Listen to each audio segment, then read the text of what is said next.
Maayong adlaw, maayong gabi mga ka-FB, mga ka-YouTube, ug mga ka-Friendster, kung na pa may nabilin sa inyo ha. Ako dahil si Skipper, inyong higala. Ako ang i-share sa inyo karon unsaon pag-customize og ringtones sa iPhones gamit lang ang iTunes.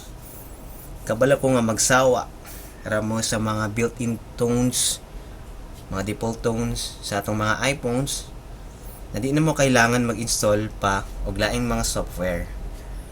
Basig ma-virusan ra inyong mga computer. Okay, magsugod ta. Open lang iTunes. And then you pili lang kag song na imong himuon para sa imong ringtones. For example, pili ko dire Take It All. Pilion ako si sana to si Take It All. Click na ko siya, sample sa kansa. Then kung makapili na mo, pause na to. Ato ka sa edit, preferences, tapos i-click ni mo ang general, then import settings, then kailangan nakaset siya sa AAC encoder. Kaya usahay manggod, nakaset siya sa MP3 encoders, so ibalik mo siya sa AAC encoder. Tapos click OK. Okay.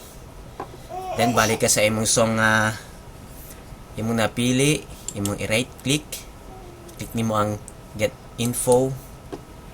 Tapos i-click nimo ang options. Dili nimo dulaon ang imong ringtones. Kung asa nimo siya gusto magsugod, kung gusto nimo sa chorus or sa intro, dili nimo siya i-adjust. So i-check nimo siya. So halimbawa, mangita ko sa iya asay pangita na ko ang chorus sa song. Set na ko siya og 0:44 seconds to 0:57 seconds. Muni ang chorus akong track. Imo lang makita sa taas, imo siya i-adjust kung asa imong gusto himo og ringtone. Then click OK. Then after, i-right click na sad nimo siya. Tapos mag-create AAC version. Tapos diri ni gawas na siya. 13 seconds akong ringtone. Okay. Then i-click nimo siya. Isasampulan nimo.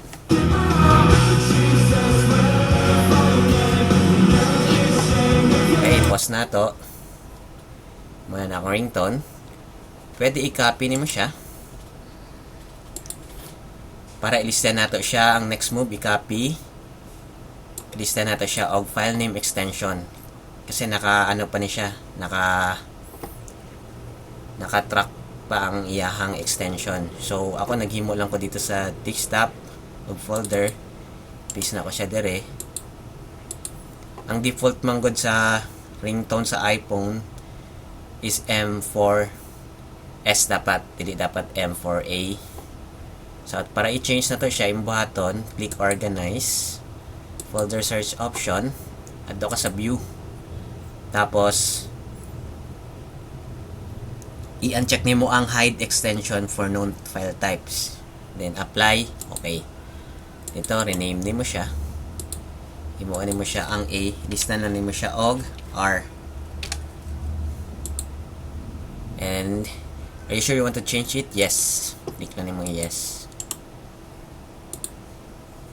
Basta ang A, pulihan lang nimo siya og R. Okay?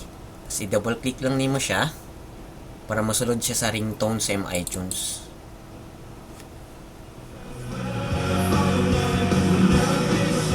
Okay. Check nimo siya sa ringtones kung susulod na. Okay, nisulod na siya. Tapos balik ka sa music. Imo na siyang i-delete diri sa imuhang playlist. Move to recycle bin. Tapos ay jud kalimot, click nimo to sa to imong track nga imong gi-edit, balik ka sa get info, and check ni mo siya. Okay, para pag play ni mo, mabalik siya sa original. Hindi siya diretso sa chorus katong gihimo ni mo ringtone. Okay? Then ayaw kalimot og sync.